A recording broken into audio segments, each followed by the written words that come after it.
우리 주님의 은혜와 평강이 영과 진리로 예배하는 모든 성도님들께 충만하기를 소망합니다. 묵상이라는 말이 있습니다. 이게 한자죠. 입담을 묵, 생각할 상을 써서 눈을 감고 조용히 마음으로 생각한다, 이런 뜻입니다. 이 묵상을 찾아보면은요, 이 표준국어 대사전을 보면 묵상 혹은 묵상 기도라는 말을 기독교 용어다라고 이야기를 합니다. 근데 사실 이 묵상이라는 말이요, 어디서 기원을 하냐면, 뭐 첫 시작은 어디선지는 잘 모르겠지만, 어쨌든 이 묵상이라는 것이 오래전부터 불교 용어로 시작을 한 거예요. 그래서 교회에서 이 묵상이라는 말을 사용해서는 안 된다, 이렇게 말하는 목회자들도 있습니다. 그래서 묵상이 아니라 조용한 기도, 이렇게 해야 한다는 거죠. 저도 그래서 예배를 시작할 때 묵상 기도하겠습니다, 이렇게 이야기하지 않고 조용한 기도하겠습니다, 이렇게 말합니다. 그러나 굳이 이제 묵상은 불교 용어니까 사용하지 말고 조용한 기도로만 해야 한다, 그렇게 할 필요는 없습니다. 뭐 그런 식으로 따진다고 한다면요, 우리말 중에 얼마나 많은 말들이 불교를 기원으로 두고 혹은 유교를 기원으로 두고 또는 무속을 기원으로 두고 있는지 모르는데, 그 모든 말들을 사용하지 않고 우리가 말할 수 있느냐? 그럴 수 없다라는 거죠.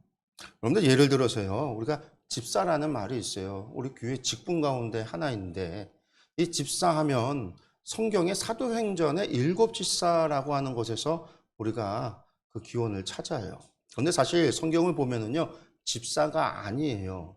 그러니까 일꾼이라는 의미입니다. 일꾼. 헬라어 원어도요. 그래서 일곱 일꾼이 맞습니다. 근데 우리는 집사라고 부르죠. 왜 집사라고 부르냐면 옛날 성경을 번역하시던 우리 어르신들이요, 집사라고 번역을 했기 때문에 그래요. 왜 그러냐면 이 집사라는 말이 원래는 불교 용어예요.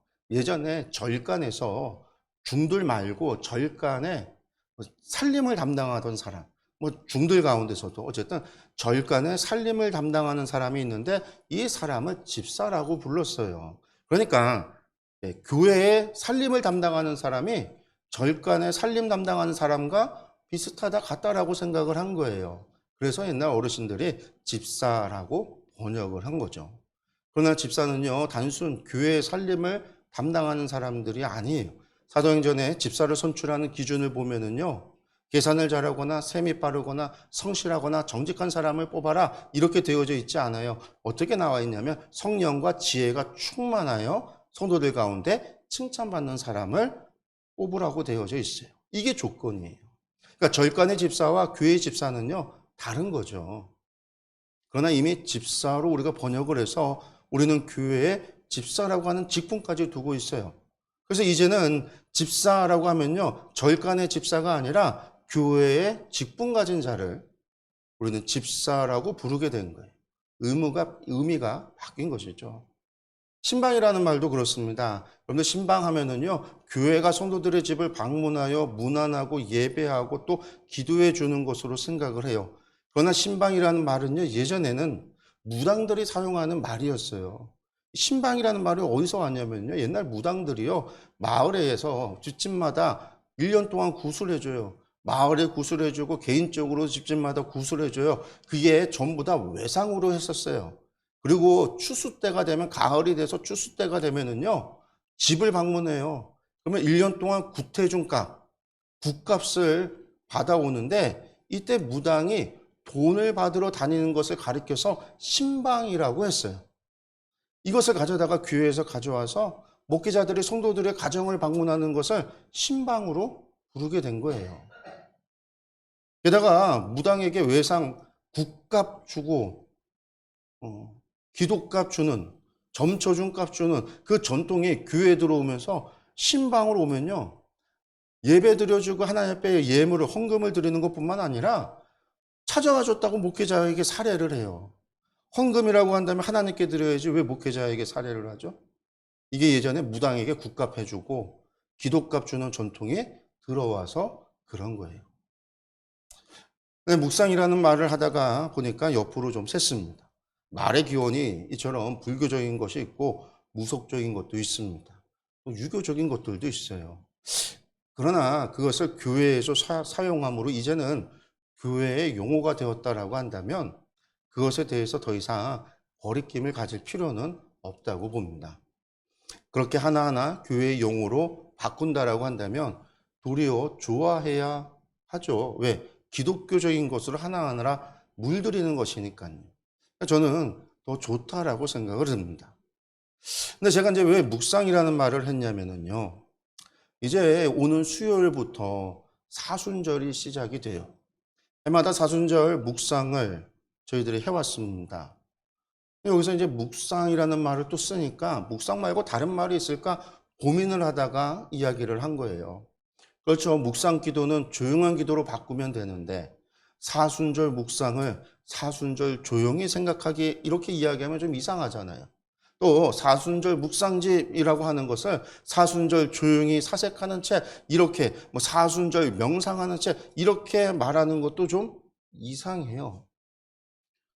중요한 것은 말씀을 우리가 읽고 또 생각하고 고민하고 그것을 우리 삶에 적용하며 하나님께 기도함으로 순종해 나가야 하는 것인데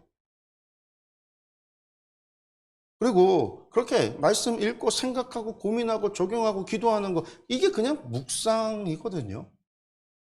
이제는 교회의 용어가 된 것을 내가 이것을 또 왜 따지고 있고 고민할까 이런 생각을 한 거예요. 여러분들 본말이 전도가 돼서는 안 되죠. 묵상 기도면 어떻고 또 조용한 기도면 어떻습니까? 묵상이면 어떻고 또 사색이면 어떻겠습니까? 중요한 것은 뭐냐? 그 안의 메시지를 우리가 정말 바르게 이해하고 그것을 우리 삶에 적용해서 그것을 가지고 우리가 살아가느냐라고 하는 것이죠. 그런데 이게 중요한 거예요. 그러고 생각을 해보니까요. 여러분들 절기라고 하는 것도 그렇습니다. 이제 오는 수요일이 되면 우리가 사순절 첫날이 돼요. 그날을 우리는 보통 제2 수요일이라고 부릅니다. 그래서 교회가 제2 수요일로 절기를 지키는 교회들도 있어요. 특별히 카톨릭은 항상 그 제2 수요일을 지키고 개신교 가운데도 루터교나 감리교도 제2 수요일을 지켜왔습니다. 근데 이제 오늘날 오면서는 현대에 와서는 제2 수요일을 뭐 굳이 지키지 않고 그냥 사순절의 첫날로만 기억을 하죠. 제2 수요일이 뭐냐면요. 사순절 시작하면서 하나님의 주님의 그 고난을 묵상하기 시작할 때에 회개하고자 하는 그런 회개의 의식을 치르는 거예요. 그래서 잿물을 이마에다가 이제 묻혀서 젤을 묻혀서 그 물에다가 젤을 섞은 것을 묻혀서 이마에다가 십자가를 이렇게 긋는 그런 행위들을 합니다. 이게 이제 예전에는 젤을 뿌리고 회개할 때 젤을 뿌렸잖아요. 우리가 성경에 보면 회개할 때 막 젤을 뿌리고 하는 그런 모습들이 나오잖아요. 거기에서 기인해서 머리에 젤을 뿌리고 하나님 앞에 회개하는 이 전통에서 온 거예요. 근데 이 잿물이 또 그냥 잿물로 하면 안 돼요. 성소주일에 종려나무가지를 태운 것으로 해야 돼요. 근데 우리는 종려나무가 없잖아요. 종려나무는 저 이스라엘에서나 자라고 저 중동 땅에서나 그런 기후에서만 자라는 거니까 안 돼요. 할 수가 없어요. 그래서 이제 어느 순간부터 우리 감리교 안에서도 제2수요일이라고 하는 절기를 지키지는 않아요. 그러나 사순절을 그 안에서 우리가 이제 시작하는 날로 보는 거죠. 그래서 우리가 매년 이 사순절을 지내요. 그러면서 이 사순절에 어떤 특별한 것을 할까 고민하는 목회자들을 보게 됩니다. 저도 마찬가지. 사순절이 오면 어떻게 해야 될까 고민을 합니다. 저도 사순절에 여러분들 성도님들한테 묵상집을 나눠드려 보기도 했고요. 또 성경 쓰기도 해서 요한복음을 지난번에는 쓰기도 했습니다. 또 카톡으로 묵상의 말씀을 매일같이 보내기도 했어요. 또는 사순절을 시작해서 90일 동안 성경 통독을 하기도 했습니다. 올해도 무엇을 할까 고민을 했는데 근데 그런 생각이 드는 거예요. 정말 중요한 것은 뭐냐? 어떤 프로그램을 하느냐가 아니다라는 거죠. 내가 어떻게 보냈느냐라는 것이고 더 중요한 것은요. 사순절을 지나고 나니까 내 삶이 변했다라는 고백이 있어야 한다라는 거예요. 우리가 사순절에 묵상을 하고 나면 내 삶이 말씀을 묵상하고 말씀을 읽고 생각하고 내가 그것을 가지고 기도하고 내 삶에 적용하고 순종하고자 하는 그러한 노력들이 40일 동안 있었다면 뭐가 있어야 된다? 내 삶에 변화가 있어야 한다라는 거예요. 사순절에만 반짝 주님의 고난을 묵상하고 끝이 아니라 말씀 읽기의 목표가 뭐라고 그랬죠? 우리의 삶의 변화라고 이야기를 했어요. 목표는 변화였어요. 마찬가지로 절기의 목표도 변화가 되어야 한다라는 거죠. 우리가 사순절이라고 하는 절기를 지키는 목표가 뭐냐? 그냥 기념하고 특별한 예배들을 드리고 끝나는 게 아니라 이것을 통해서 내 삶이 변화되어야 하는 것이 우리의 목표여야 한다라는 거예요. 우리가 이 40일의 기간을 정말 말씀을 묵상하고 기도하며 삶을 회복시킴으로 거룩을 회복하고 하나님께서 원하시는 모습으로 변화가 일어나야 절기를 지키는 우리의 목적이 성공을 이룬 겁니다. 그렇습니다. 성도 여러분, 성경 읽기의 목표가 변화했듯이 절기를 지키는 우리의 목표도 변화에 초점이 맞추어 있어야 합니다. 이번 사순절을 보내는 우리의 목표를 이러한 변화에 맞추기를 바랍니다. 그런데 변화가 되기 위해서는 여러분들 어떻게 해야 할까요? 우리의 묵상한 말씀을 적용해야 하겠죠. 그렇습니다. 돌고 돌아 또다시 적용입니다. 적용하지 않는 것은요, 결코 변화를 일으킬 수 없어요. 그래서 아무리 강조해도 여러분들 적용은요, 지나치지 않습니다. 성도 여러분, 변화를 위한 적용, 그리고 그 적용을 실천하는 순종이 저와 여러분들에게 충만하기를 축원합니다. 그런데 여러분들, 적용이 쉽지가 않습니다. 성경에 나오는 하라 혹은 하지 말라라고 하는 하나님의 명령조차 내 삶에 적용해서 순종하는 것이 쉽지가 않아요. 그러니까 이웃을 사랑하라, 아주 단순한 명령인데 이 단순한 명령조차도요, 순종하는데 어려움을 겪는 이유는 우리가 적용을 할 줄 모르기 때문에 그래요. 이처럼 적용을 어렵게 느끼는 이유는요, 우리가 스스로 말씀을 읽고 우리가 스스로 적용해 보는 연습이 훈련이 되어 있지 않기 때문입니다. 그저 예배 시간에 말씀을 듣는 것으로 끝이 나고 성경은 통독, 읽는 것이 목표가 돼서 그냥 읽는 것에 치중해 있기 때문에 우리의 신앙에 있어서 적용하고 순종하는 일들이 일어나지 않는 거예요. 적용하며 읽고 적용하며 듣는 훈련이 전혀 되어 있지 못하다라는 거예요. 그래서 제가 성경 읽기를 위한 성경 해석의 원리라고 하는 것을 수요 보니까 28주를 했더라고요. 지난주에 20주 했는데 20주라고 말했는데 보니까 28주 동안을 했어요. 훈련이 필요하다라는 거예요. 근데 그 28주도 대부분이 제가 강의를 했던 일방적인 교육이잖아요. 여러분들이 스스로 해보고 훈련받고 연습하는 시간은 부족했기 때문에 고민이에요. 어떻게 좀 바꿔나갈까. 제가 이제 수요일 날 또 이제 한마을 성경학교를 시작을 하기 때문에 한마을 성경학교로 성경을 공부하려고 이제 수요일을 다시 시작을 했기 때문에 이것을 어떻게 할까. 그러니까 주일 오후 예배 시간을 활용해서 해야 되나. 이런 이제 고민을 가지고 기도의 제목으로 가지고 있습니다. 이것이 우리가 훈련되지 않으면, 연습하지 않으면 적용은 안 되기 때문에 그래요. 훈련 없이는, 연습 없이는 되지 않습니다. 매일같이 묵상의 말씀을 봐도 우리가 변화가 일어나지 않는 것. 적용하지 않기 때문에. 적용이 안 돼서 순종으로 나아가지 못한다. 그래서 순종 이전에 우리가 먼저 해야 할 일은 맨날 순종하라고 얘기해봐야 그거 이전에 해야 되는 것은 내가 뭘 순종해야 되는지 알아는, 내가 뭘 순종해야 되는지를 아는 말씀을 내 삶에 적용하는 법을 익혀야 된다라는 거예요. 그러기 위해서 또 성경의 말씀을 잘 듣고 또 잘 배워야 하겠죠.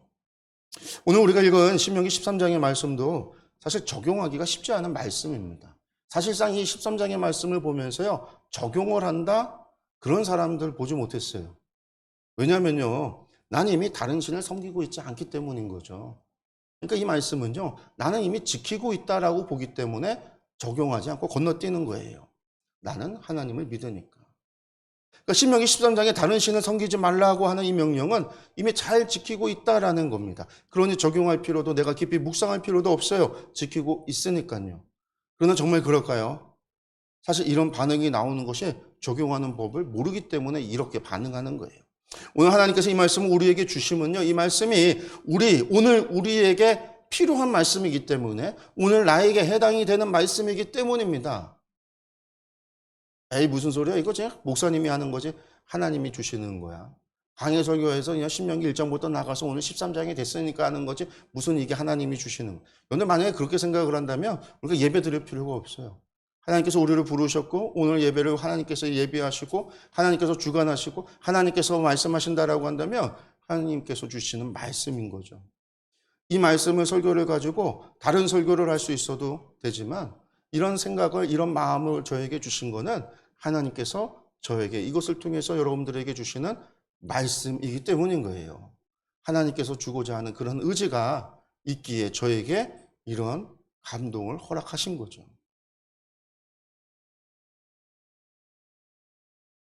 그렇습니다. 오늘 이 말씀은요, 하나님께서 오늘 우리에게 주시는 말씀이에요. 그러면 우리는 잘 이 말씀을 읽고 또 생각하고 또 이 말씀 가지고 기도하며 우리 삶에 적용해서 순종해야 합니다. 그래야 하나님께서 원하시는 순종을 우리가 할 수 있는 것이고 하나님께서 오늘 우리에게 주시는 말씀의 의미가 하나님의 의도가 하나님의 뜻이 우리의 삶 가운데서 이루어지는 것입니다. 그러면 오늘 말씀은 무슨 말씀일까요? 오늘 좀 길었어요. 1절에서 18절까지. 제가 좀 끊어서 할까, 세 부분으로 끊어서 할까 생각을 하다가 중요한 거는 내용은 그냥 읽어보면 우리가 다 아는 이야기이기 때문에 제가 이 말씀을 드리고자 그냥 한 번에 다 읽었어요. 긴 본문이지만 이 말씀은 같은 주제를 다루고 있거든요. 그게 뭐냐면 우상 숭배의 유혹에 넘어가지 말라라는 것이고 이 우상 숭배의 유혹이 어떻게 나타나느냐? 세 가지 상황 속에서 나타난다라는 거예요. 그래서 그 세 가지 상황 속에서 나타나는 유혹을 어떻게 물리칠 것인가의 이야기가 오늘 1절에서 18절까지의 말씀입니다. 그 가운데 먼저 1절에서 5절은요. 우상 숭배를 권하는 거짓 선지자가 있다라는 상황이에요. 어떤 상황이냐? 나에게 우상 숭배를 권하는 사람이 있다라는 거예요. 그 사람은 누구냐? 거짓 선지자들. 6절에서 11절은요. 나에게 우상 숭배를 권하는 이가 있는데 어떤 사람이냐? 가족이 있고요. 친구가 있다라는 거예요. 그런 상황에서 우리가 어떻게 대처를 해야 하느냐라는 겁니다. 그리고 12절에서 18절은요. 성읍 전체가 우상 숭배에 빠져 있는 경우예요. 이런 상황 속에서 어떻게 우상 숭배의 유혹을 이겨내야 하는지 어떻게 그것을 우리 삶에서 제거해야 하는지에 관한 말씀이 오늘 13장의 말씀입니다. 그런데 문제는 나는 우상 숭배를 하지 않는다라는 거죠. 아니 난 잘 지킨다라는 거예요. 게다가 우리 집에도 우상 숭배에 빠진 이가 없어요. 그러면요. 더 상관이 없는 말씀이죠. 게다가 충주라는 도시가 기독교 도시는 아니지만 그렇다고 우상 숭배에 빠진 도시라고 보기에도 좀 지나쳐요. 그러니까 이 말씀은 나와 상관이 없는 나의 상황과 상관이 없는 말씀으로 치부가 된다라는 겁니다. 그럼 여러분들 이것을 어떻게 해석을 해야 할까요? 그리고 이것을 어떻게 적용해야 할까요? 그러니까 말씀을 다시 보면서 이 부분을 좀 생각해 보겠습니다. 먼저 1절에서 5절 말씀만 보겠습니다. 너희 중에 선지자나 꿈꾸는 자가 일어나서 이적과 기사를 내게 보이고 그가 내게 말한 그 이적과 기사가 이루어지고 너희가 알지 못하던 다른 신들을 우리가 따라 섬기자고 말할지라도 너는 그 선지자나 꿈꾸는 자의 말을 청종하지 말라. 이는 너희의 하나님 여호와께서 너희가 마음을 다하고 뜻을 다하여 너희의 하나님 여호와를 사랑하는 여부를 알려하사 너희를 시험하심이니라. 너희는 너희의 하나님 여호와를 따르며 그를 경외하며 그의 명령을 지키며 그의 목소리를 청종하며 그를 섬기며 그를 의지하며 그런 선지자나 꿈꾸는 자는 죽이라. 이는 그가 너희에게 너희를 애굽 땅에서 인도하여 내시며 종되었던 집에서 성령하신 너희의 하나님 여호와를 배반하게 하려 하며 너희의 하나님 여호와께서 내게 행하라 명하신 도에서 너를 꿰어내려고 말하였음이라. 너는 이같이 하여 너희 중에서 악을 제할지니라. 아멘. 네, 먼저 여기서 보면 선지자나 꿈꾸는 자가 나오는데요. 선지자나 꿈꾸는 자를 다 뭐라고 이야기하냐면 신의 계시를 받는 사람들이라는 거예요. 그러니까 과거의 꿈을 통해서 신의 계시를 받아서 예언 활동을 하던 사람, 그런 사람들은 이제 꿈꾸는 자라고 하죠. 그러니까 다른 말로 얘기해서 다 선지자, 우상 숭배의 선지자들인 거예요. 그러니까 우상 숭배를 권하는 선지자니까 이들을 뭐라고 이야기할 수 있을까요? 거짓 선지자라고 이야기할 수 있겠죠. 이런 이들이 있으면은요. 한마디로 뭐 하라라고 이야기합니까? 유혹에 넘어가지 말고 도리어 그것들을 다 죽여라 라는 거예요. 그렇게 함으로 너희 중에서 악을 제하라는 거죠. 여러분들 이 말씀 적용하기 위해서는요, 두 가지 문제가 해결이 되어야 합니다. 먼저 거짓 선지자를 어떻게 이해할 것이냐라는 거예요. 오늘날 거짓 선지자를 어떻게 적용할 것이냐라는 거예요. 이들을 단순히 이방 종교를 권하는 이들로 보느냐, 그러니까 오늘날로 이야기하면 이슬람의 선지자들 혹은 불교의 종들, 힌두교의 선지자들 이런 사람들로 보느냐라는 거예요. 아니면 오늘날 이단의 전도자들 있죠. 우리 충주에도요, 신천지가 아주 판을 치고 있잖아요. 여호와의 증인들도 열심히 전도활동, 포교활동을 하고 있어요. 코로나가 끝나고 나서 충주에 차량이 많이 이동하고 사람이 많이 이동 다니는 곳마다 누가 있어요? 신천지들, 신천지 복음 전도자들이, 여호와의 증인들이, 몰몬교들이 나서서 포교활동을 하고 있어요. 그럼 그런 사람들로 보느냐? 그도 아니면 또 다르게 해석할 수 있느냐라고 하는 거예요. 이게 첫 번째고요. 두 번째는요. 이들을 죽이라고 했는데 반드시 죽이라고 명했는데 오늘날 그 누가 되었던 사람을 죽이는 것은 허용이 되질 않죠. 그러니 죽이지 않고 어떻게 처리하느냐, 죽음을 어떻게 적용하느냐의 문제가 생기는 겁니다. 그러면 이들 두 가지 문제를 어떻게 해야 할까요? 여기에서 이 문제를 해결하기 위한 또한 오늘 본문 전체 13장을 해석하는 데 있어서 중요한 키가 하나 있습니다. 그것이 뭐냐면 바로 5절 끝에 나오는 너희 중에서 악을 제할지니라 라는 겁니다. 여러분 이것이 바로 키포인트예요. 지난주에 제가 그런 이야기를 했죠. 우상숭배라고 하는 것이요, 단순히 다른 종교의 신을 섬기는 것이 아니다라고 했어요. 그 우상을 섬긴다라는 것은요, 그 문화를 배우고 과학을 배우고 역사를 배우고 풍습을 배우는 것이라고 했어요. 그래서 가나안에서 농사를 짓기 위해서는 바알에 대해서 배워야 한다라는 거죠. 바알 숭배를 알아야 농사 지을 수 있다라는 거예요. 맞아요. 한국에서 여러분들 농사를 짓기 위해서는요, 24절기를 알아야 해요. 이 24절기가 어디서 왔느냐? 음양, 오행과 주역에서 온 것이죠. 이것이 우리 동양의 과학이에요. 천문학이에요. 마찬가지로 바알을 섬긴다는 거에는 그런 의미가 있습니다. 그러므로 거짓 선지자를 종교에 국한돼서 해석을 하면 오늘날 적용하는데 어려움이 있지만 이것을 오늘날 악을 권하고 악을 유혹하는 모든 사람으로 해석을 한다면 얼마든지 적용이 가능해진다라는 거죠. 특히 우상숭배가 당시의 과학과 문화와 풍습과 사조와 연관이 있다라고 한다면 오늘 우리에게 과학이라는 이름으로, 문화라고 하는 이름으로, 풍습이라는 이름으로 우리를 유혹하는 모든 것이 우리에게 있어서는요, 거짓 선지자와 다르지 않다라는 겁니다. 그렇습니다. 과학이라는 미명하에 하나님을 부정하는 것 어떻게 해야 될까요? 그러면요, 배척해야 합니다. 문화라는 이름으로 들어오는 모든 외설스러운 것들을 경계해야 합니다. 풍습이라는 이름으로 우리를 유혹하는 모든 것으로부터 우리 자신을 지켜야 합니다. 그러면 어떻게 지킬까요? 하나님께서 지키는 방법으로 제시하고 명령하신 것이 뭐죠? 거짓 선지자들을 죽이라는 거였어요. 그런데 우리는 죽일 수 없어요. 그러면 어떻게 지켜야 됩니까? 또 오늘 말씀을 보면은요, 거짓 선지자만 나오는 게 아니잖아요. 여러분 6절에서 11절까지는 누구에 관한 이야기예요? 우리에게 우상숭배를 권하는 사람이 누구죠? 6절을 보니까 내 어머니의 아들, 내 형제나 내 자녀나 내 품의 아내나 너와 생명을 함께하는 친구라는 거예요. 그들이 우상숭배를 권한다라는 거예요. 그들이 악을 권한다라는 거예요. 내 가족이, 내 친구가 나와 가장 가까우니까 그러한 것을 권한다라고 한다면 어떻게 하라는 겁니까? 또 9절에서 뭐라고 얘기합니까? 그들도 죽이라고 했어요. 너무나 잔인한 말씀이죠. 내 가족을요, 내 자녀를요, 죽이라는 거예요. 내 친구를요, 죽이라는 거예요. 그렇게 제거하라는 거예요. 그렇게 해서 이 같은 악이 다시는 우리 중에서 행하지 못하게 해야 한다라는 것이죠. 나아가 또 12절에서 무엇을 이야기합니까? 너희 가운데서 어떤 불량배가 있어서 그들이 그 성읍의 주민을 유혹하면이라는 거예요. 내가 사는 성읍이 이러한 우상숭배 가운데 빠져 있을 때에 어떻게 하느냐라는 거죠. 여기서는요, 더 심각한 이야기를 합니다. 15절과 16절 말씀입니다.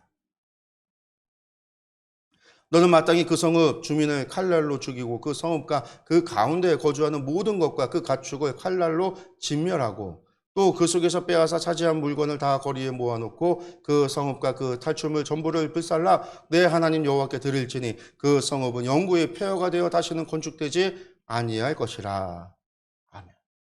뭐 하라고 말씀하셨어요? 다 죽이라고 말씀하셨어요. 그 성읍에 사는 모든 사람을 죽이고요. 그 모든 것들 불살라 진멸하라고 말씀하셨어요. 근데 여러분, 이것이 하나님의 명령이었습니다. 그런데 이것이 하나님의 명령이라면 우리가 지켜야 하는데 오늘날 이렇게 할 수가 있느냐? 그럼 할 수 있어요, 없어요? 할 수 없습니다. 그럼 어떻게 적용해야 할까요? 그리고 어떻게 해야 되는 거죠? 여러분들, 아까 제가 키가 무엇이라고 했습니까? 악을 제하라. 여러분들, 이것이 키라고 했죠. 그래서 두 번째 6절에서 11절 끝에도 악을 다시는 너희 중에 행하지 못하게 하라라고 했습니다. 반복됐어요. 그렇습니다. 악을 제하는 것, 악이 내 삶에 영향력을 행사하지 못하게 하는 것, 여러분들 이것이 중요한 포인트입니다. 죽이지는 못하지만 죽이는 것과 같은 효과, 영향력을 행사하지 못하게 할 수는 있다라는 거예요. 성도 여러분, 죽으면요 아무것도 할 수 없습니다. 죽은 자는 아무 소리도 낼 수 없어요. 죽은 자는요 어떤 영향력도 행사할 수 없습니다. 그렇다고 한다면 나를 유혹하고 나를 시험하고 나를 괴롭히는 여러분들 그러한 과학과 문화와 풍습이 있다라고 한다면 그러한 사조가 있다라고 한다면 여러분들 그러한 것들이 나에게 영향력을 행사하지 못하도록 내 생각에 영향력을 끼치지 못하도록 내 삶에 영향력을 행사하지 못하도록 그것들을 제거할 수 있다면 여러분들 죽이는 것과 같은 효과를 기대할 수 있습니다. 그러면 어떻게 하면 제거할 수 있을까요? 여러분들 그와 같은 것들을 우리가 보지 않고 접하지 않으면 됩니다. 그러한 것들을 듣지 않으면 됩니다. 그러한 것들을 읽지 않으면 됩니다. 물론 학생들이 공부를 위해서 과학을 공부하고 또 진화론을 배울 수 있습니다. 그러나 그러한 것은 시험을 위한 것으로 그치면 됩니다. 내가 그것에 심취해서는 안 됩니다. 하나님을 부정하는 것이 내 삶의 목표가 되어서는 안 된다라는 것이죠. 미국에서 많은 총기 사고가 날 때 그 총기 사고를 내는 사람들에게 영향력을 행사한 것들이 뭐죠? 게임과 현실이 구분이 되지 못해서 사람을 죽이는 게임을 계속해서 해오던 그들이 현실 세계에서도 동일하게 그러한 일을 행하는 것들을 보게 돼요. 여러분들 그러한 것들이 내 삶에 영향력을 행사하지 못하도록 하는 거예요. 오늘날 유튜브가 아주 큰 사회적 악을 낳고 있어요. 뭐가? 잘못된 뉴스, 거짓된 뉴스, 잘못된 정보 이러한 것들로 사람들을 켜놓고 사람들을 미혹하게 하는 그러한 것들이 넘쳐나요. 여러분들 그렇다고 한다면 우리가 그런 것들을 끊으면 돼요. 그래서 나를 지킬 수 있도록 그러한 것들이 나에게 영향력을 행사하지 못하도록 하면 된다라는 거예요.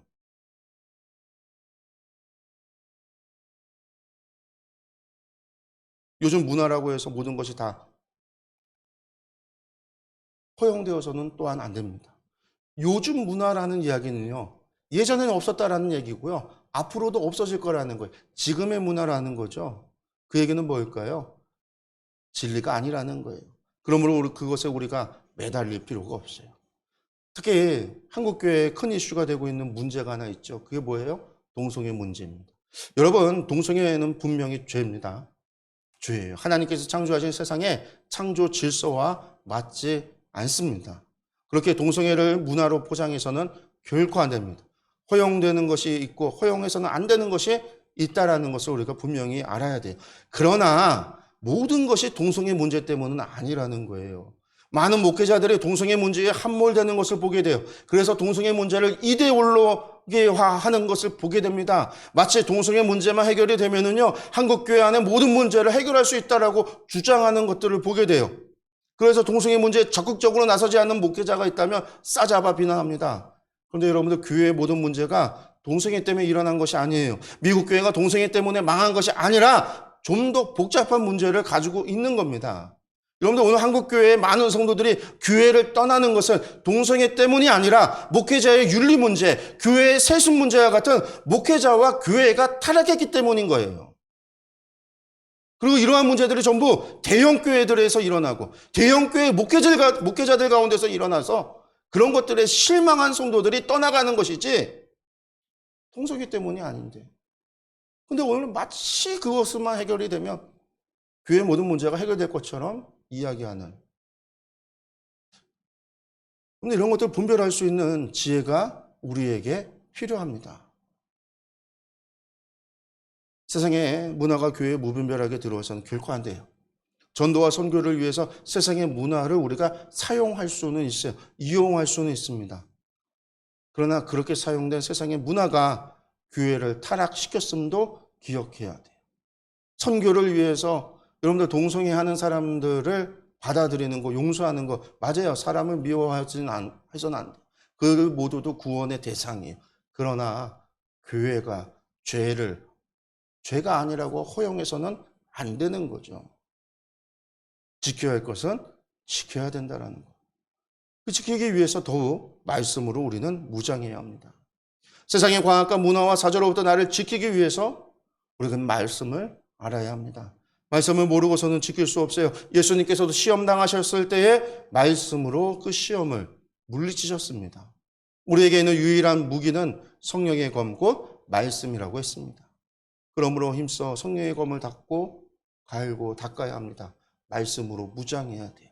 그래야 그러한 과학과 그러한 사조와 그러한 문화의 침략으로부터, 그러한 유혹으로부터, 그러한 시험으로부터 거짓 선지자들만이 아니라 오늘날 교사들이, 오늘날 선생들이, 오늘날 사회가, 오늘날 뉴스가, 오늘날 프로그램이, 오늘날 영화가, 여러분들 오늘날 유튜브가, 여러분들 오늘날 수많은 정보들이 우리를 시험하고 우리를 유혹하는 그 가운데서 우리가 우리 자신을 지키고 그것들이 우리에게 영향력을 행사하지 못하게 하기 위해서는 그것들을 제할 뿐만 아니라 우리가 무장해야 된다. 우리가 말씀으로 무장하고 말씀으로 세워 있어야 한다라는 겁니다. 성도 여러분, 오늘의 말씀을 적용을 위해 해석하지 않는다면 이것은 그저 구약의 말씀으로 끝이 날 겁니다. 우상 숭배도 죽일 수도 없는 그런 우리에게 아무 영향력을 행사하지 못하는 그러한 화석화된 말씀이 되고 마는 거죠. 그러나 이것을 우리가 적용을 위해 읽고 해석할 때 이 말씀은 오늘 우리 안에서 우리를 시험하고 우리를 유혹하는 그 모든 악한 것들을 제거하라고 하는 하나님의 명령이 됩니다. 그것의 영향력을 빼앗고 말씀으로 무장할 것을 권하는 하나님의 말씀이 되는 거예요. 성도 여러분, 이 말씀을 기억하며 우리의 삶에 있어서 나에게 악한 영향력을 행사하는 그런 거짓 선지자와 같은 것들이 있다면 그 모든 것들을 제거하시기 바랍니다. 그러한 것들이 나에게 영향력을 행사하지 않도록 멀리 하시기 바랍니다. 나에게 악한 영향력을 행사하는 여러분들 가족이나 친구들이 있다면 거리를 두시기 바랍니다. 영향력을 행사하지 못하도록 하십시오. 여러분들 그렇다고 해서 이것이 가족 간의 연을 끊으라는 말이 아닙니다. 일상의 대화를 할 수 있고 교제를 할 수 있습니다. 사랑하지 말라는 이야기가 아니에요. 사랑해야 합니다. 그러나 그들의 악한 생각이, 그들의 악한 영향력이 나에게 미치지 않도록, 나에게 행사되지 않도록 그것들을 내버려 두지 말라라는 거예요. 그것들을 경계해야 한다라는 이야기. 거부할 것은 거부해야 합니다. 입장을 표할 필요가 있다면 분명한 입장을 표해야 합니다. 그리고 나아가 나를 지키기 위해서 말씀을 읽고 말씀을 듣고 말씀을 배우며 말씀으로 무장해야 합니다. 여러분들 그렇게 행할 때 오늘 하나님께서 말씀하신 너를 긍휼히 여기시고 자비를 더하사 내 조상들에게 맹세하신 같이 너를 번성하게 하실 것이다 라고 하는 약속이 오늘 우리에게도 이루어질 것이라는 것. 그것을 우리가 경험하게 될 것이라는 것을 여러분들 믿으시기 바랍니다.